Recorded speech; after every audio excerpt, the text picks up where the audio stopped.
திருவள்ளூர் மாவட்டம் மீஞ்சூர் அடுத்துள்ளது தோட்டக்காடு. இந்த ஊரைச் சேர்ந்தவர் சம்பத். வடசென்னை அனல் மின் நிலையத்தில் ஒப்பந்த தொழிலாளியாக பணியாற்றி வருகிறார். இவரது மனைவி சுவிதா மீஞ்சூர் பேராட்சியில் தூய்மை பணியாளராக வேலை செய்து வருகிறார். இவர்களது மூத்த மகன் ரஞ்சித், 25 வயதான இவர் எண்ணூர் காமராஜர் துறைமுகத்தில் ஒப்பந்த அடிப்படையில் பணியாற்றி வந்த நிலையில் கடந்த 2 மாதங்களாக வேலைக்கு செல்லாமல் வீட்டிலேயே இருந்துள்ளார். ரஞ்சித் மீது வழிப்பறி உள்ளிட்ட குற்ற வழக்குகள் நிலுவையில் உள்ள நிலையில் அண்மையில் சிறையில் இருந்து நிபந்தனை ஜாமீனில் வெளியே வந்த ரஞ்சித் மீஞ்சூர் காவல் நிலையத்தில் கையெழுத்திட்டு வந்துள்ளார்.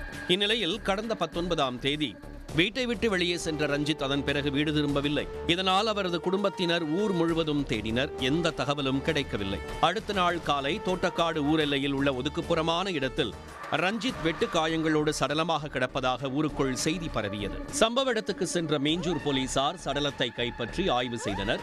விசாரணையில் அது ரஞ்சித் தான் என்பது உறுதியாகியுள்ளது. சடலத்தை பிரேத பரிசோதனைக்காக சென்னை ஸ்டான்லி அரசு மருத்துவமனைக்கு அனுப்பி வைத்த போலீசார் இச்சம்பவம் குறித்து கொலை வழக்கு பதிவு செய்தனர்.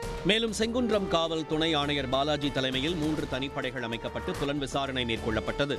முதல்கட்ட விசாரணையில் கொலை செய்யப்பட்ட ரஞ்சித் அதே ஊரைச் சேர்ந்த பெண் ஒருவரை காதலித்து கர்ப்பமாக்கி திருமணம் செய்து கொள்ள மறுத்ததால் விரக்தி அடைந்த அந்த பெண் கடந்த சில மாதங்களுக்கு முன் தற்கொலை செய்து கொண்டதாகவும், இதனால் பெண்ணின் உறவினர்களுக்கும் ரஞ்சித்துக்கும் இடையே முன்பகை இருந்து வந்ததும் தெரிய வந்தது. இந்த கோணத்தில் போலீசார் விசாரணை நடத்தி வந்த நிலையில் வழுதிகை மேடு சுங்கச்சாவடி அருகே சந்தேகத்திற்கிடமான வகையில் 4 பேர் பதுங்கி இருப்பதாக தகவல் கிடைத்தது. அவர்களை மடக்கி பிடித்து விசாரணை நடத்திய போதுதான் ரஞ்சித்தின் மரணத்தில் உள்ள மர்மம் விலகியது. இந்த கொலை வழக்கின் முக்கிய குற்றவாளி தினேஷ் ரஞ்சித் வசித்து வந்த தோட்டக்காடு பகுதியைச் சேர்ந்தவர். தினேஷின் சகோதரி பல வருடங்களுக்கு முன்பு இறந்து போயிருக்கிறார். இதனால் அவரின் மகளான ஆர்த்திகா ஸ்ரீ என்பவரை தினேஷின் குடும்பத்தினர் தங்கள் வீட்டிலேயே வைத்து வளர்த்து வந்தனர்.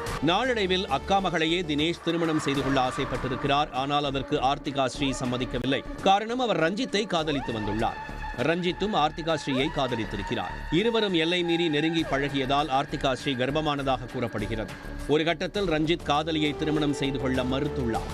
இதனால் விரக்தி அடைந்த ஆர்த்திகா ஸ்ரீ கடந்த சில மாதங்களுக்கு முன்பு தூக்கிட்டு தற்கொலை செய்து கொண்டார். அக்கா மகளை திருமணம் செய்து கொள்ளலாம் என ஆசையாய் காத்திருந்த நிலையில் அதற்கு ரஞ்சித் முட்டுக்கட்டை போட்டதோடு அவரின் மரணத்துக்கு காரணமாக இருந்ததால் ஆத்திரமடைந்த தினேஷ் ரஞ்சித்தின் உயிரை எடுத்து பழிதீர்க்க துடித்தார். தனது சகோதரர் உதயா மற்றும் நண்பர்களோடு சேர்ந்து ரஞ்சித்தின் உயிரை எடுக்க தக்க சந்தர்ப்பம் பார்த்து தினேஷ் காத்திருந்தார். ரஞ்சித் ஜாமீனில் வெளியே வந்ததை அறிந்ததும் தினேஷ் அதே ஊரைச் சேர்ந்த நவீன்ராஜ் என்பவரை அனுப்பி ரஞ்சித்தை மது குடிக்க ஊருக்கு வெளியே வரவழைத்தார். மூக்கு முட்ட மது குடித்த ரஞ்சித் போதையில் நிலைகுலையவே தினேஷும் அவரது நண்பர்களும் சேர்ந்தவரை கொடூரமாக வெட்டி கொன்றுவிட்டு தப்பிச் சென்றது விசாரணையில் தெரிய வந்தது. சம்பவம் தொடர்பாக வழக்கு பதிவு செய்த போலீசார் தினேஷ் உட்பட 4 பேரை கைது செய்து பொன்னேரி நீதிமன்றத்தில் ஆஜர்படுத்தி புழல் மத்திய சிறையில் அடைத்திருக்கிறார்கள்.